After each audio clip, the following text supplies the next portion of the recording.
Well guys, I just want to start this video off real quick by saying, Happy New Year's to everybody out there. I hope you guys have had, just a wonderful year throughout this whole year of 2018. I mean, I'm pretty sure there's been some ups and downs for everybody, myself included. But again guys, it's these ups and downs that are going to make us stronger in the near future and make us more experienced with whatever we're going through. Am I not correct? So with that being said, I really wish everybody a happy 2019 year.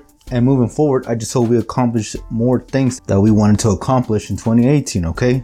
So let's just kick off right now with this video, alright? By the way, it is raining, so excuse me if you hear maybe some rain or thunder in the background. But again, that's not going to stop us from doing the video, right? So now, like I mentioned before earlier, we're in 2019 now, guys. Which means it's a whole brand new year, right? And with another year, there's something else that just seems to never go away. This happens constantly on a yearly basis. And in case you haven't noticed, better yet, I'm pretty sure you have noticed, especially if you shop at a grocery store, which, I mean, that should be everybody, right? You gotta eat. And more specifically, the thing that I want to talk about on today is the prices of stuff just seem to constantly keep going up every single year. And if you haven't noticed this, then I don't know, maybe you're sleeping under a rock or something. But for those of you who have, then you know what I'm talking about. Because I know I'm not the only one who notices that every time I go to the grocery store, something just seems to keep increasing. Even if it's by 10 cents, 20 cents, 5 cents, whatever it is, they just seem to keep increasing and increasing. And some of you may just fling it off, not bothering why. You might just be thinking, oh, it's the company trying to screw me over, right? And that's partially true, but I mean, who knows? But the real reason why this constantly keeps happening, guys, is a thing called inflation. And if you don't know what inflation is, well, that's what we're going to discuss today.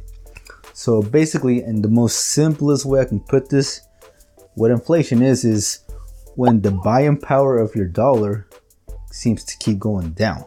That's right, guys. You see this dollar? It's not worth the same that it was last year or the year before that, or the past 5 years at that.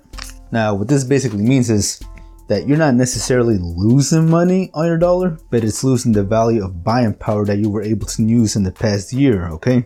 And what I mean by that specifically, guys, is take this. Again, we have a dollar right here, right?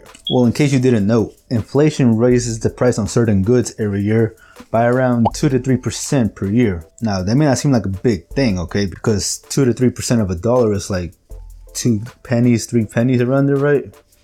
So you may be thinking, okay, that's nothing big. But let's put this on a better example. Now, let's say you wanted to buy a pack of gum for just $1, right? A measly dollar. I mean, everybody should be able to afford a pack of gum, am I correct? Well, if it was only $1 last year and you had $1, well, then you could actually purchase that pack of gum, correct? Well, now we're in 2019, which means inflation is gonna hit, raising the price of that pack of gum by 2 to 3%. Now again, 2 to 3% of $1 is gonna be 2 pennies, 3 pennies around there. Let's just say 3 pennies, okay? Well, now if you had the same dollar from last year to purchase that pack of gum, you can't buy it no more, because now it went from $1 to $1.03, meaning your dollar just lost 3 cents in buying power. So now you have to make up that 3 cents yourself in order just to afford that same pack of gum you could have bought last year with this same dollar bill. Now you may be thinking 2 to 3 cents, that ain't nothing. That's crap. I can afford 2 to 3 cents, right? Yeah, I can afford that, man. That's nothing to a big baller like me, you know? We're getting money over here, right guys? Look at that. Now yeah, that may be true, man. But when you start adding all these little, changes to every single good per year, and you start adding them up over the course of a few years, that stack of money, it's not going to have the same buying power that it is today, okay? Now take for example, if we go all the way back into the year 1912, which is also sadly the same year in which the Titanic also sank. So this is many, many years way back in the past, okay? But again, if we go back to 1912 and you wanted to buy a loaf of bread in that time, guess how much it would have costed you? 5 cents. That's right, guys. It would have costed you only 5 cents to buy a loaf of bread. Now, fast forward the time into now, the average price of a loaf of bread is around $2.50. Well, you may be thinking, well, that was 100 years ago. We're in the now. Yes, exactly, guys. So who's to say in the next 100 years, the price of bread won't be maybe $5 a loaf of bread, right? $10 a loaf of bread. Same thing with milk. Back in the day, if you bought a gallon of milk, it only would have costed you 7 cents. Now the average price for a gallon of milk nowadays is around $2.90, basically $3. And again guys, you don't think this may be a big deal, but if you start saving your money in this exact same way in a bank, then you're going to start noticing why this is such a big problem, okay? Which also brings up my next point on inflation and why a bank is going to be one of the most terrible ways to keep your money in order to keep up with inflation. Because most of the time it's not, guys, okay? It really isn't. Because now that I went over an example of how it affects your goods, it's going to start affecting your money. Better yet, it already is.